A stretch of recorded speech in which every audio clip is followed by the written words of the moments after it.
Hey everyone, myself Manpreet and welcome back to your own channel Nursing Scoop. So in this video, I'm going to discuss the most important MCQs for upcoming AIMS, NORCET, GMCH and all other nursing officer exams.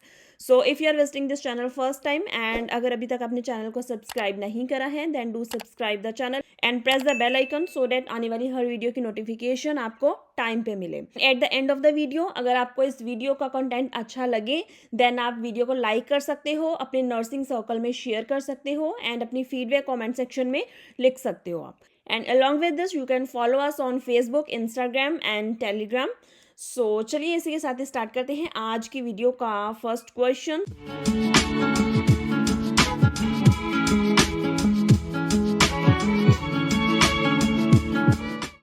So here the first question is, which electrolyte has to be maintained in lithium therapy? So lithium क्या है? Lithium is a mood stabilizer drug. So इसको हम देते हैं to the patient with mania, to the patient with bipolar disorder, manic depressive disorder. Okay. So जब भी patient lithium therapy पे होता है तो कौन सा electrolyte आपने maintain करना होता है, जहाँ monitoring करनी होती है. So options are magnesium, sodium, potassium और कैल्शियम. सो देखो जब भी पेशेंट लिथियम थेरेपी पे होता है तो आपने इंस्ट्रक्ट करना होता है to take the normal intake of the sodium. So जो सोडियम का इनटेक है वो नॉर्मल होना चाहिए. कभी भी आपने सोडियम रिस्ट्रिक्शन नहीं रखनी होती है when the patient is on lithium therapy. क्यों ऐसा करना है? बिकॉज अगर सोडियम डिक्रीज हो गया, हाइपोनेट्रीमिया हो गया, तो क्या होगा? रीनल अब्जॉर्प्शन लिथियम का इंक्रीज हो जाएगा. Okay. Decrease sodium means increase absorption of the lithium and increase reabsorption of lithium means there is a chances of the lithium toxicity. और लिथियम टॉक्सिसिटी अपने आप में बहुत इंपॉर्टेंट टॉपिक है psychiatry में एंड इस पे क्वेश्चन पूछे भी जाते हैं. So normal serum lithium level क्या होना चाहिए, क्या साइन एंड सिम्टम्स हैं लिथियम टॉक्सिसिटी के एंड इंपॉर्टेंट नर्सिंग इंटरवेंशंस क्या होनी चाहिए, इस पे भी क्वेश्चन फ्रेम हो सकता है. सो नेक्स्ट वीडियो में हम वो भी डिस्कस करेंगे. So here the right answer of this question is option B, sodium. Okay, so the second question is, a client has been diagnosed with a pernicious anemia. The nurse anticipates that the client will be treated with.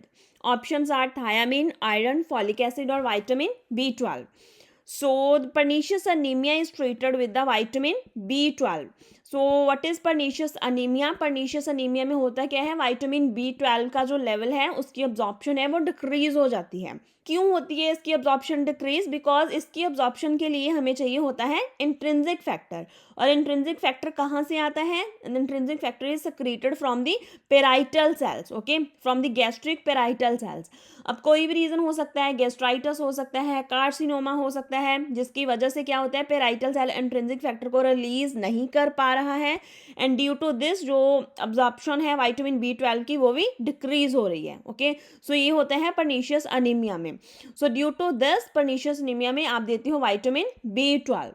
So option C है यहाँ पे folic acid. So low level of folic acid can cause the megaloblastic anaemia. So अगर यहाँ पे megaloblastic anaemia लिखा होता then इसका answer होना था फॉलिक एसिड. सो अब ये तो गलत हो गया. सो नेक्स्ट है आयरन. आयरन आप देते हो आयरन डेफिशिएंसी अनीमिया में एंड थायामिन को आप देते हो जब थायामिन डेफिशिएंसी होती है. ठीक है, हमने उस दिन डिस्कस करा था कि एल्कोहलिक क्लाइंट को ट्रीट करने के लिए हम थायामिन देते हैं, उसके ट्रीटमेंट में यूज होता है.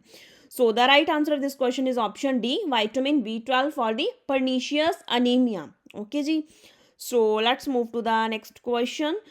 Okay, so the next question is delirium tremens. So delirium tremens are associated with or withdrawal symptoms of which of the following? Haloperidol, alcoholism, phenytoin or cocaine. So I hope आप सबको पता ही होगा कि delirium tremens are associated with the alcoholism. So right answer of this question is option B. But delirium tremens के associated और information भी important है, सो वो बताने के लिए मैंने इस क्वेश्चन को इंक्लूड करा था. सो डिलीरियम ट्रेमन्स जो होते हैं this is very very serious and fatal condition which develops due to the alcohol withdrawal. Okay, now there is one important thing to remember here is there is a difference between the delirium tremens and alcohol withdrawal symptom. okay, जो delirium tremens है ये withdrawal symptom है alcoholism का, but there is a difference between withdrawal symptoms and delirium tremens. Okay, because ये थोड़ा severe हो सकता है, सीरियस हो सकता है, फैटल है. Okay, So this occur after a period of heavy drinking or in a client with chronic alcohol use or who have a previously experience of the severe alcohol withdrawal symptoms.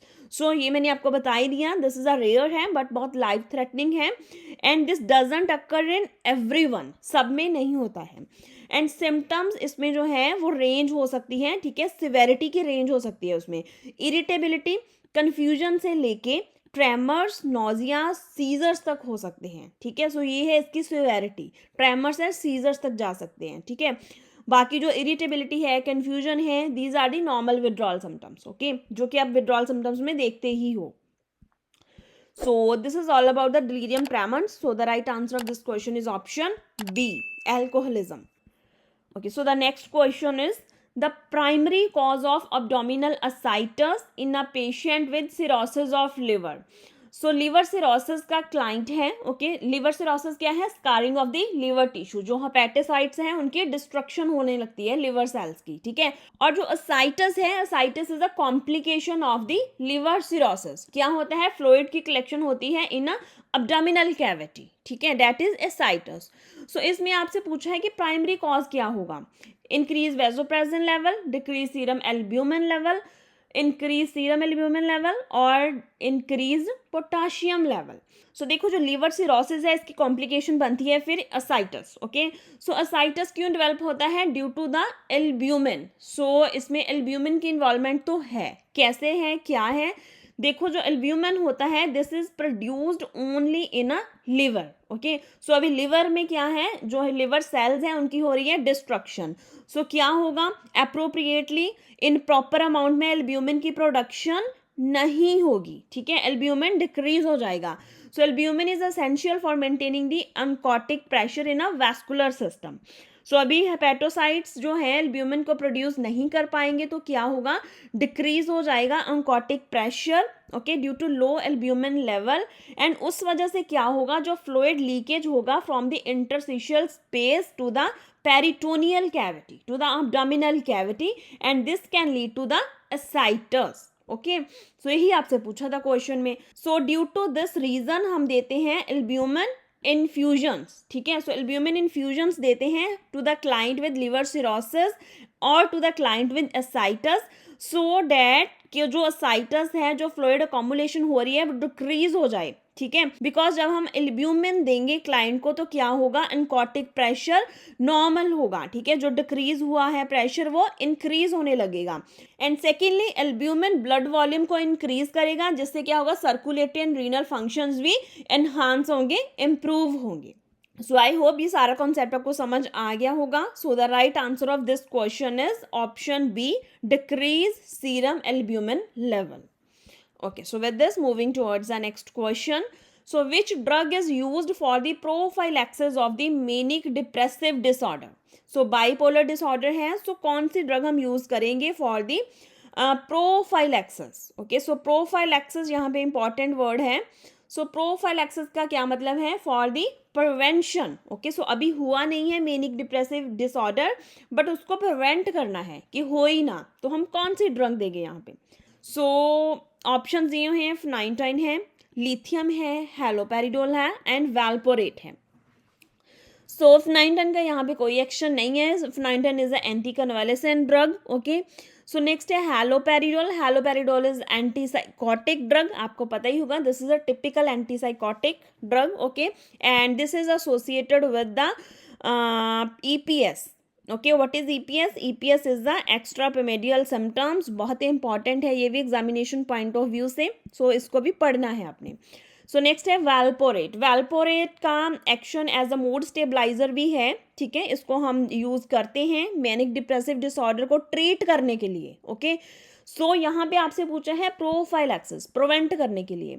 So prevention के लिए जो drug use होती है that is lithium.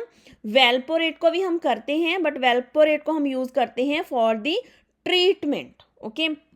Lithium को हम treatment के लिए भी करते हैं, प्रोफाइलैक्सिस के लिए भी करते हैं, ठीक है जी. सो इसमें दो ही ऑप्शंस में कंफ्यूजन होना था, या तो लिथियम था या वैल्पोरेट था. सो the right answer here is the lithium, okay. So next question देखते हैं. Next question is The tuft of hair seen in which type of neural tube defect? So the options are hydrocephalus, spina bifida occulta, antracele and spina bifida cystica. Okay so इस question का जो right answer है मैं आपको बता दूं, option B है spina bifida occulta. So this image depict the spina bifida occulta. आप देख सकते हो कि जो दो वर्टिब्रल आर्क है यहाँ पे, ये क्या है, प्रॉपरली फ्यूज नहीं हो पाई, ठीक है, इनका फ्यूजन नहीं हुआ एंड उस वजह से क्या हुआ, यहाँ पे क्या है, आपको बैक पे हेयर दिखाई देंगे, ठीक है, बच्चे के बैक पे.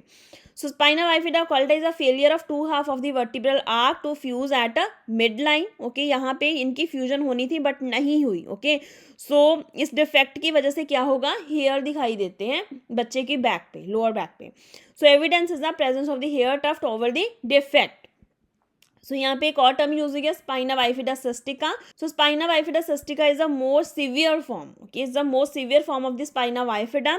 सो इसमें क्या होता है कि एक सिस्ट होती है, फ्लूइड फिल्ड सैक आपको दिखाई देगा on the lower part of the back. ठीक है जी. सो जो स्पाइना बाइफिडा सिस्टिका है, this is more severe. So the right answer of this question is option B. So next question देखते हैं. Next question is after the transient ischemic attack the client is prescribed 100 mg aspirin daily. So the nurse teaches the client that this medication is prescribed to. So ischaemic transient एस्ट्रीमिक attack हुआ है client को and उसको 100 mg aspirin daily prescribe करी गई है. सो क्यों करी गई है एस्पिरिन प्रिस्क्राइब, ये आपको आंसर करना है. बहुत इंपॉर्टेंट क्वेश्चन है ये. So options are control the headache, decrease the platelet aggregation, option C is to enhance the immune system and option D is prevent the intracranial bleeding. So the right answer of this question is option B, decrease platelet aggregation. So here the most important thing to remember is the American Heart Association 2019 guidelines. And in guidelines के under इन्होंने recommend करा था, strongly recommended the administration of aspirin within 24 to 48 hours of the ischaemic stroke. So जितनी जल्दी आप aspirin administration करोगे उतने chances recovery के इंक्रीज हो जाते हैं, उतने चांसेस इंक्रीज हो जाते हैं कि रीअकरेंट स्ट्रोक ना हो आगे. Okay so this anti platelet therapy जो आपका एस्पिरिन है, this is a anti platelet. Okay so due to this यहाँ पे जो आंसर बनेगा डिक्रीज प्लेटलेट एग्रीगेशन ही बनेगा. So this anti platelet therapy has been shown to decrease the risk of the recurrent stroke in a client who have already experienced the ischemic stroke or the transient ischemic stroke. Aspirin हो गया, clopidogrel हो गया, these are the most commonly used drugs. And here the second important thing to remember is जो aspirin है इसको हम एस्चेमिक attack में ही use करते हैं, हेमरेजिक स्ट्रोक में हम इसको यूज़ नहीं करते हैं. बिकॉज क्या होगा, एस्पिरिन क्या करेगा, इंक्रीज रिस्क कर देता है ब्लीडिंग का. सो हेमरेजिक स्ट्रोक में इसको हम कभी भी यूज़ नहीं करते हैं. ओके सो नेक्स्ट क्वेश्चन देखते हैं. Next question is the common complication after the perforation of appendix. So आपने अपेंडिसाइटिस का पढ़ा होगा टॉपिक जीआई सिस्टम में, एंड जब आपने अपेंडिसाइटिस का टॉपिक पढ़ा होगा तो आपने नर्सिंग इंटरवेंशन में पक्का पढ़ा होगा कि अपेंडिसाइटिस में कभी भी आपने हीट एप्लीकेशन यूज नहीं करनी होती, because the heat application can lead to the perforation of appendix and the serious complication is peritonitis. Okay so peritonitis क्या है, if the appendix burst means के परफोरेट कर गई, फट गई, तो क्या होगा, जो लाइनिंग ऑफ योर अब्डोमेन है, पेरिटोनियम है, that will be infected with the bacteria. So इस इन्फेक्शन को हम बोलते हैं पेरिटोनाइटिस. ओके बहुत लाइफ थ्रेटनिंग कंडीशन है ये. सो the right answer of this question is option B.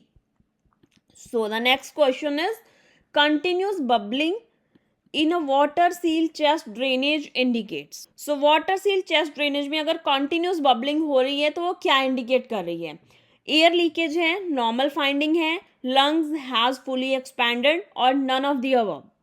So the right answer of this question is option A, air leakage. Okay अगर यहाँ पे इंटरमिटेंट बबलिंग लिखा होता तो आंसर आपका बनना था normal finding, because water seal drainage में अगर इंटरमिटेंट बबलिंग हो रही है then that is normal, but अगर कंटिन्यूस बबलिंग हो रही है then that means there is a air leakage. Okay so इसको आप देख लेना, नोट कर लेना, बहुत इंपॉर्टेंट है, बार बार रेपिटेटिवली ये क्वेश्चन पूछा गया है एग्जामिनेशंस में. So the right answer to this question is option A, air leakage. So the last question of today's video is normal fetal heart rate. I think आप सबको इस क्वेश्चन का आंसर पता होगा. So do post your answer in a comment section कि normal fetal heart rate कितना होता है, क्या रेंज हो सकती है इनमें से. Okay, so that's all about today's video. So I hope आज की वीडियो में आपने कुछ नया सीखा होगा एंड जितने भी मोस्ट इंपॉर्टेंट पॉइंटर्स मैंने आपको बताए हैं, डिस्कस करे हैं, वो आप नोट कर लेना अपनी नोटबुक में. सो आपके आने वाले जो NORCET AIIMS, GMCH and other nursing officer का एग्जाम है, सबके लिए ये क्वेश्चंस बहुत बहुत इंपॉर्टेंट रहेंगे. And if you really liking the content then please for my support, for my motivation, video को जरूर आप शेयर करा करो अपने फ्रेंड सर्कल में, नर्सिंग सर्कल में, because it's a time taking process to make the content and to create the video. So with the job it's quite difficult, but जो आपके कॉमेंट आते हैं वो मेरे को मोटिवेट करते हैं कि मैं वीडियोज़ आपके लिए क्रिएट करती रहूँ. सो ऐसे ही आप सपोर्ट करते रहना, मोटिवेट करते रहना, सो डैट मैं जल्दी जल्दी आपके लिए वीडियोज़ लेके आती रहूँ. Okay, so that's all about today's video. So I will see you in the next video soon. So stay tuned with Nursing Scope and thank you so much.